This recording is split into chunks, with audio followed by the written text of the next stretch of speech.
జై తెలంగాణ, జై భారత్. వేదికను అలంకరించిన గౌరవనీయులు ప్రధానమంత్రి, నాకు ఇష్టమైన నాయకులు, పోరాట యోధుడు, దేశాన్ని వెన్నెముక్కే ఉత్తేజం తెచ్చిన మహానుభావుడు శ్రీ నరేంద్ర మోదీ గారికి హృదయపూర్వక నమస్కారాలు. వేదికను అలంకరించిన భారతీయ జనతా పార్టీ నాయకులందరికీ పేరు పేరు నా హృదయపూర్వక నమస్కారం. సకల జనులు సమరం చేస్తే 4 కోట్ల మంది రోడ్డు మీదకి వస్తే తెలంగాణ రాష్ట్రం వచ్చింది. జల్ జంగల్ జమీన్ అంటూ జంగ్ సైరన్ మోగించిన కొమరం భీం పోరాటమైన, సాయుధ రైతాంగ సమరమైన, 6 దశాబ్దాలు సాగిన తెలంగాణ ఉద్యమమైన, వెట్టికి దోపిడికి బానిసత్వ విముక్తి కోసమే సాగింది. ఆత్మగౌరవం, అణగారిన వర్గాల బతుకు కోసం, అస్తిత్వం కోసమే సాగాయి. నీళ్లు, నిధులు, నియామకాల కోసం సాగిన సమరం తెలంగాణ ఉద్యమం. తెలంగాణ సాధించుకోవడంలో విజయం సాధించాము కానీ తెలంగాణ నినాదాలు నిజం చేసుకోవడంలో విజయం సాధించామా లేదా అన్నది ఒక ప్రశ్న. నీళ్లు, నిధులు, నియామకాలు అందరికీ చేరే అన్నదే ప్రశ్న. దశాబ్దం క్రిందట తెలంగాణ సాధించుకున్న తర్వాత కూడా నేను చూస్తున్నది 2 తెలుగు రాష్ట్రాల్లో కూడా ఎప్పుడూ ఎన్నికల వాతావరణమేనా. 5 సంవత్సరాలకి ఎన్నికలు అన్నట్టుగా ఉండాలి కానీ 5 సంవత్సరాలు ఎన్నికలు అన్నట్టుగా ఉండకూడదు. అలాంటి వాతావరణంలో ఘర్షణ, అవినీతి పెరిగిపోతే తప్ప నిజమైన అభివృద్ధి, సమగ్రమైన అభివృద్ధి కనపడదు. 3 సార్లు గుజరాత్ రాష్ట్రానికి ముఖ్యమంత్రిగా పనిచేసే ఆయన అనుభవం ప్రధానమంత్రిగా ఈరోజు ఎంత ఉపయోగపడిందో మీ అందరికీ తెలుసు. తెలంగాణ రాష్ట్రం కానీ, ఆంధ్ర కానీ అలాంటి నాయకులు ప్రధానమంత్రి గారిని ఎంత అందంగా అర్థం చేసుకోవచ్చో, ఎంత సయోధ్య కుదుర్చుకోవచ్చో అందరూ ఒకసారి ఆత్మపరిశీలన చేసుకోవాలి. నిజంగా నరేంద్ర మోదీ గారు ఎన్నికల్ని దృష్టిలో పెట్టుకుంటే ఆర్టికల్ 370 రద్దు చేసేవారు కాదు. ఎన్నికల్ని దృష్టిలో పెట్టుకుంటే ట్రిపుల్ తలాక్ని రద్దు చేసేవారు కాదు. ఎన్నికల్ని దృష్టిలో పెట్టుకుంటే మహిళా బిల్లు తీసుకొచ్చేవారు కాదు. ఎన్నికల్ని తీసుకొస్తే రామ మందిరం నిర్మించేవారు కాదు. ఎన్నికల్ని తీసుకొస్తే నోట్లు రద్దు చేసేవారు కాదు. ఆయన ఎప్పుడూ దేశ ప్రయోజనాలే వారిని నిర్దేశిస్తే తప్ప ఎన్నికల ప్రయోజనాలు కాదు. అందరికీ అర్థం కాదు ఎందుకు నేను నరేంద్ర మోదీ గారిని నాకంత గౌరవం అని.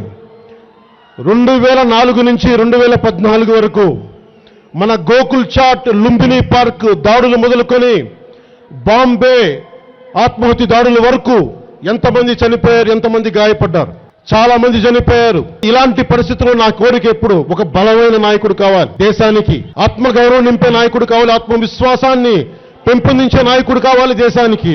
అలాంటి నాయకుడు కావాలని నాలాగా కొన్ని కోట్ల మంది కలల కంటే ఆ కన్న కళ్ళకి ప్రతిరూపమే శ్రీ నరేంద్ర మోదీ గారు, ఈ దేశ ప్రధానమంత్రి.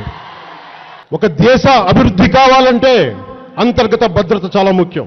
2004 నుంచి 2014 ఎన్ని టెర్రరిస్టు ఉగ్రవాద దాడులు జరిగితే ఈరోజు మోడీ గారు వచ్చినప్పటి నుంచి ఈ రోజు వరకు ఎలాగ కట్టడి చేశారో మీ అందరికీ తెలుసు. మీకు మన దేశం మీద దాడులు చేస్తే వెళ్ళి మీ దేశంలోకి వచ్చి దాడులు చేస్తామని చెప్పి ధైర్యంగా చెప్పి భారతదేశంలో ప్రతి భారతీయుడికి గుండెల్లో ధైర్యం నింపిన వ్యక్తి ప్రధానమంత్రి మోదీ గారు.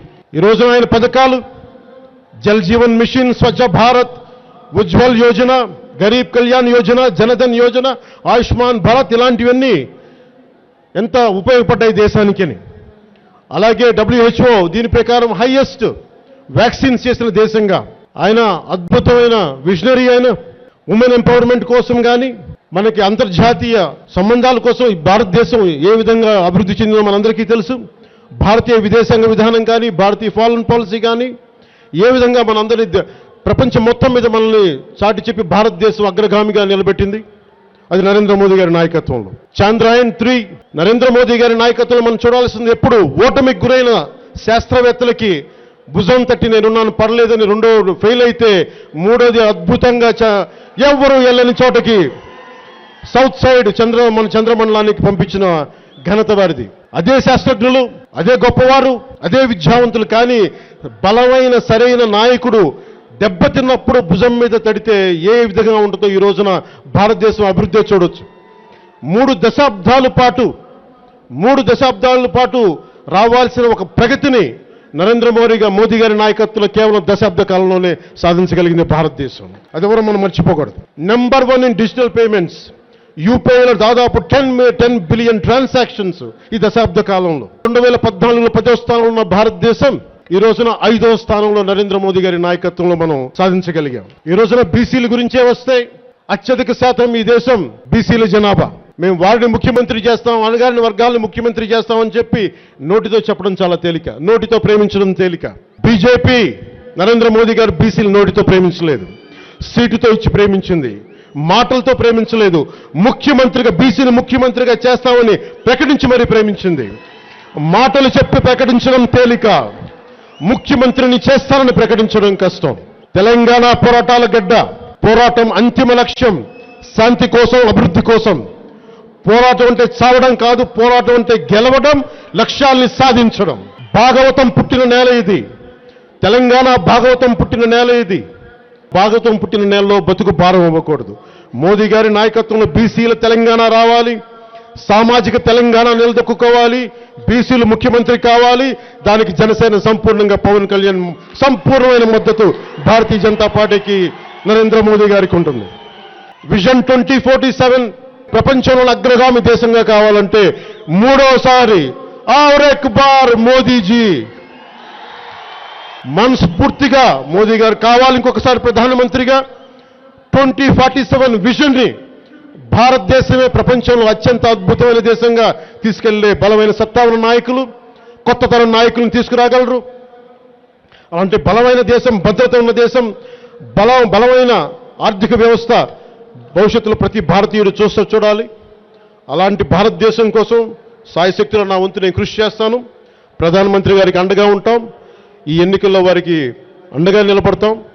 మాకు వారితో కలిసి పోటీ చేసేందుకు అవకాశం ఇచ్చిన ప్రతి నాయకులందరికీ, పేరు పేరున కిషన్ రెడ్డి గారికి, లక్ష్మణ్ గారికి, బండి సంజయ్ గారికి, ప్రతి ఒక్కరికి పేరు పేరున నా హృదయపూర్వక ధన్యవాదాలు తెలుపుకుంటూ, అమిత్ షా గారికి ప్రత్యేకమైన ధన్యవాదాలు తెలుపుకుంటూ, నాకు ఇష్టమైన నాయకుడు, నా అన్న, పెద్దన్నతోనే సమానంగా నేను చూసుకొని, కేవలం నాయకులుగానే కాదు, నాకు అంత అండగా చూసుకునే, నాకు ధైర్యం ఇచ్చి రాజకీయాల్లో నాకు బలమైన భుజం తట్టిన నాకు నాయకులు, నేను ఎక్కడో మీ అందరిలాగే ఒక కూర్చొని ఇలాంటి వ్యక్తి ఒక బలంగా కావాలి. గుజరాత్లో ఆయన స్పీచెస్ ఉన్నప్పుడు ఈనాటి వ్యక్తి ప్రధానమంత్రి కావాలని కోరుకొని నేను వెళ్ళి కలిసి ఈరోజు 2014 తర్వాత 2023లో ఇదే వేదిక పైన కూర్చొని మోదీ గారి పక్కన మనస్ఫూర్తిగా నాకు ఈ స్థానం ఇచ్చినందుకు మనస్ఫూర్తిగా మోదీ గారికి పేరు పేరున ధన్యవాదాలు తెలుపుకుంటూ, ఔర్ ఎక్ బార్ మోదీజీ ఆనా చాహియే అని చెప్పుకుంటూ తెలియజేసుకుంటూ సెలవు తీసుకున్నాను.